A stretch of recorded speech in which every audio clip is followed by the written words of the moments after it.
ಕಳ್ಳತನ ಮಾಡಕ್ಕಂತ ಹೇಳಿ ಕಳ್ಳನೊಬ್ಬ ಬರ್ತಾನ, ಡಾಕ್ಟರ್ ಹತ್ರ ಸಿಕ್ಕಾಕೊಡ್ತಾನ ಕಳ್ಳ. ಆಗ ವೈದ್ಯರು ಅವನಿಗೆ ಶಿಕ್ಷೆ ಕೊಟ್ಟರು, ಸಾಂತ್ವನ ಹೇಳಿದ್ರು ಅನ್ನೋದು ಈ ಒಂದು ನನ್ನ ಕವನದೊಳಗದ. ಇದು ಕಥನ ಕವನ, ಕಥೆಯನ್ನ ಕವನ ರೂಪದೊಳಗೆ ಹೇಳ್ತಕ್ಕಂತಹ ಒಂದು ಪ್ರಯತ್ನ. ನನ್ನ ಕವನದ ಶೀರ್ಷಿಕೆ ಪಶ್ಚಾತ್ತಾಪವೇ ಪ್ರಾಯಶ್ಚಿತ್ತ. ಪುಟ್ಟದಾದ ಊರಿನಲ್ಲಿ ಪಕ್ವ ಮನದ ವೈದ್ಯನಿದ್ದ, ಹಗಲು ಈರುಳು ಜನರ ಸೇವೆ ಜತನದಿಂದ ಮಾಡುವನು. ಕಳ್ಳನೊಬ್ಬ ಕತ್ತಲಲ್ಲಿ ಲೂಟಿ ಮಾಡಲೆಂದು ಬಂದು ಹರಿಕರವನು ತುಡುಗು ಮಾಡ ಬಂದನು.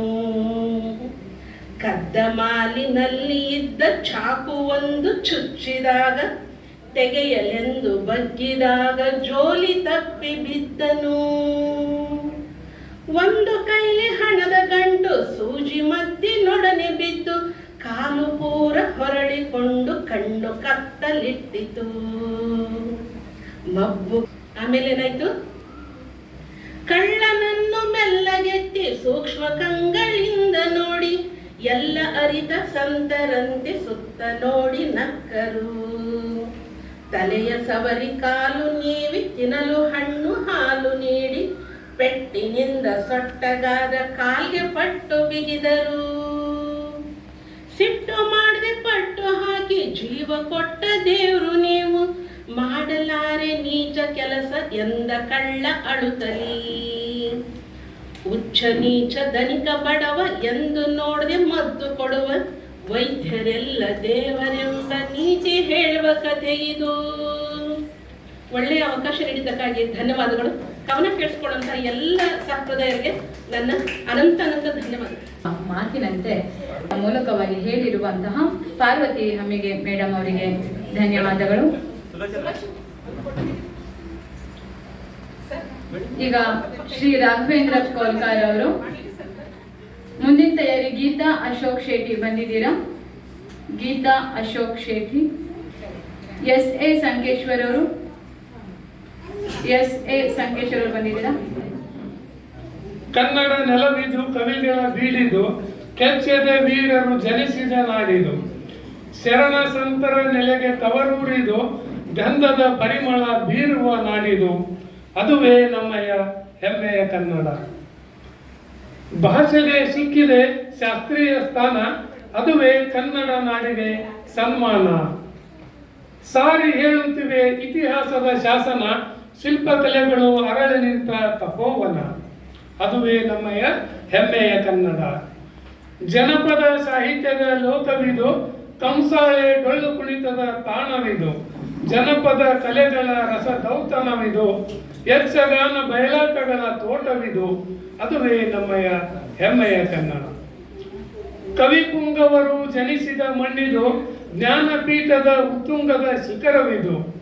ಗಿರಿ ಶಿಖರಗಳ ಹಸಿರು ಕಾನನವಿದು, ಚಿನ್ನ ಬೆಳೆಯುವ ಪುಣ್ಯ ನಾಡಿದು. ಅದುವೇ ನಮ್ಮಯ ಹೆಮ್ಮೆಯ ಕನ್ನಡ. ಮಲೆನಾಡಿನ ಹಚ್ಚ ಹಸುರಿನ ಕಲಸವಿದು, ವನ್ಯಧಾಮ ಪಕ್ಷಿಧಾಮದ ನೆಲೆಯಿದು. ವೀರ ಧೀರ ಶೂರರು ಹುಟ್ಟಿದ ಸ್ಥಳವಿದು, ಸ್ವತಂತ್ರಕ್ಕಾಗಿ ಪ್ರಾಣ ತ್ಯಾಗದ ಸ್ವರ್ಗವಿದು. ಅದುವೇ ನಮ್ಮಯ ಹೆಮ್ಮೆಯ ಕನ್ನಡ. ಕಬ್ಬು ಬಾಳೆ ತೆಂಗುತೇಗ ವನ್ಯ ಸಾಲು, ರಾಗಿ ಭತ್ತ ಸಜ್ಜೆ ಜೋಳದ ಹಸಿರು ಶಾಲು. ಬೋರ್ಗರೆಯುವ ಜಲಪಾತಕ್ಕೆ ಸಿಂಹ ಪಾಲು, ಹರಿಯುವ ನದಿಗಳ ಸಮ್ಮೇಳನಕ್ಕೆ ನಮ್ಮ ಪಾಲು. ಅದುವೇ ನಮ್ಮಯ ಹೆಮ್ಮೆಯ ಕನ್ನಡ. ಅವಕಾಶಕ್ಕಾಗಿ ಎಲ್ಲರಿಗೂ ಹೃತ್ಪೂರ್ವಕ ಧನ್ಯವಾದಗಳು.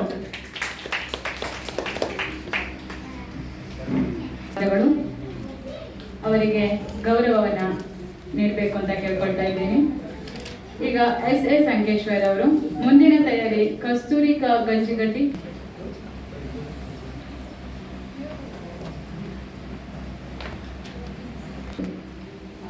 ನಾನು ಈ ಒಂದು ಕಾರ್ಮಿಕರ ದಿನಾಚರಣೆ ಅಂಗವಾಗಿ ಏರ್ಪಡಿಸಿದಂಥ ಈ ಒಂದು ಕಾರ್ಯಕ್ರಮಕ್ಕೆ ಅಂದರೆ ರೈತರನ್ನ ಗಮನದಲ್ಲಿಟ್ಟುಕೊಂಡು ಬರೆದಂಥ ಒಂದು ಕವನ ಇದು.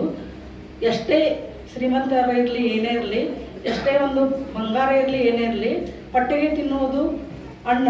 ಹಾಗಾಗಿ ರೈತರು ಶ್ರೇಷ್ಠರು ಅನ್ನುವಂಥದ್ದನ್ನು ಗಮನಕ್ಕೆ ತೆಗೆದುಕೊಂಡು ಬರೆದಂಥ ಒಂದು ಕವನವನ್ನು ಈ ವೇದಿಕೆಯಲ್ಲಿ ನಾನು ಅರ್ಪಣೆಯನ್ನು ಮಾಡುತ್ತೇನೆ. ನನ್ನ ಕವನದ ಶೀರ್ಷಿಕೆ ಕಾಯಕ ಯೋಗಿ. ರೈತರಿವರೇ ನಮ್ಮ ಭಾಗ್ಯದಾತರು, ಹಗಲಿರುಳು ದುಡಿಯುವ ಅನ್ನದಾತರು. ರೈತರಿವರೇ ನಮ್ಮ ಭಾಗ್ಯದಾತರು, ಹಗಲಿರುಳು ದುಡಿಯುವ ಅನ್ನದಾತರು. ಬೆಳೆಯ ಬೆಳೆದು ಲೋಕ ಸಲಹುತ್ತಿಹರು, ನಾಡ ಜನರ ಹಸುವು ನೀಗಿಸುತ್ತಿಹರು. ಬೆಳೆಯ ಬೆಳೆದು ಲೋಕ ಸಲಹುತ್ತಿಹರು, ನಾಡ ಜನರ ಹಸುವು ನೀಗಿಸುತ್ತಿವರು. ಇವರೇ ನಮ್ಮ ರೈತರು, ಇವರೇ ನಮ್ಮ ರೈತರು. ಭೂತಾಯಿಯ ಹದವಗೊಳಿಸಿ ಮಳೆ ಬಿಸಿಲು ಚಳಿಯ ಹಂಗು ತೊರೆದು, ಭೂತಾಯಿಯ ಹದವಗೊಳಿಸಿ ಮಳೆ ಬಿಸಿಲು ಚಳಿಯ ಹಂಗು ತೊರೆದು, ದನವಿಲ್ಲದ ಕಾಯಕವ ಮಾಡಿ ಬೆವರು ಹರಿಸಿ ಫಸಲ ಬೆಳೆಯುವರು. ದನವಿಲ್ಲದ ಕಾಯಕವ ಮಾಡಿ ಬೆವರು ಹರಿಸಿ ಫಸಲು ಬೆಳೆಯುವರು. ಇವರೇ ನಮ್ಮ ಅನ್ನದಾತರು, ಇವರೇ ನಮ್ಮ ಅನ್ನದಾತರು. ದರೆಯ ಒಡಲಿನ ಆಳದಲ್ಲಿ ಬೀಜವ ಹಾಕಿ ದರೆಯ ಗರ್ಭದಿ ಸಸಿ ಹೊರ ಬರುತ್ತಿರಲು, ದರೆಯ ಗರ್ಭದಿ ಸಸಿ ಹೊರ ಬರುತ್ತಿರಲು ಸಸಿಗಳ ಪೋಷಿಸಿ ಬೆಳೆಸುವ ಅನ್ನದಾತರು. ದರೆಯ ನಂಬಿ ಬದುಕು ಕಟ್ಟುವವರು. ಸಸಿಗಳ ಪೋಷಿಸಿ ಬೆಳೆಸುವ ಅನ್ನದಾತರು, ದರೆಯ ನಂಬಿ ಬದುಕು ಕಟ್ಟುವವರು. ಇವರೇ ನಮ್ಮ ಕಾಯಕ ಯೋಗಿಗಳು, ಇವರೇ ನಮ್ಮ ಕಾಯಕ ಯೋಗಿಗಳು. ತಿನ್ನುವ ತುತ್ತಿನಲ್ಲಿದೆ ರೈತನ ಶ್ರಮ, ರೈತರು ಕೊಡುವ ಅನ್ನ ಚಿನ್ನಕ್ಕಿಂತ ಮಿಗಿಲು. ತಿನ್ನುವ ತುತ್ತಿನಲ್ಲಿದೆ ರೈತರ ಶ್ರಮ, ರೈತರು ಕೊಡುವ ಅನ್ನ ಚಿನ್ನಕ್ಕಿಂತ ಮಿಗಿಲು.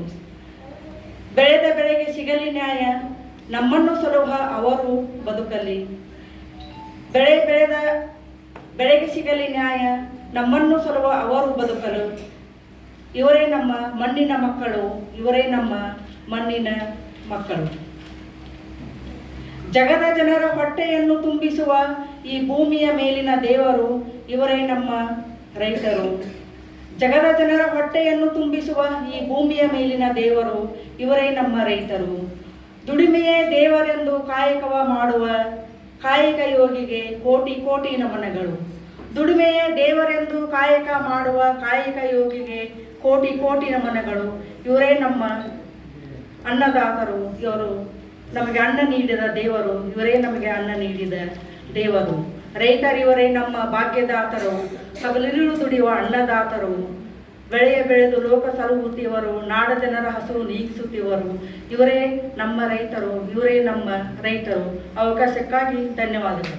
ರೈತನ ಪರವಾಗಿ ಕವನವನ್ನು ವಾಚಿಸಿದ್ದಕ್ಕೆ ಧನ್ಯವಾದಗಳು. ಈಗ ರೇಷ್ಮಾ ಬಿ ಕೋಳಿ ಅವರು ಕವನವನ್ನು ವಾಚಿಸಬೇಕು. ಕವಿಗೋಷ್ಠಿಗೆ ಹೆಸರನ್ನು ನೋಂದಾಯಿಸಿಕೊಂಡು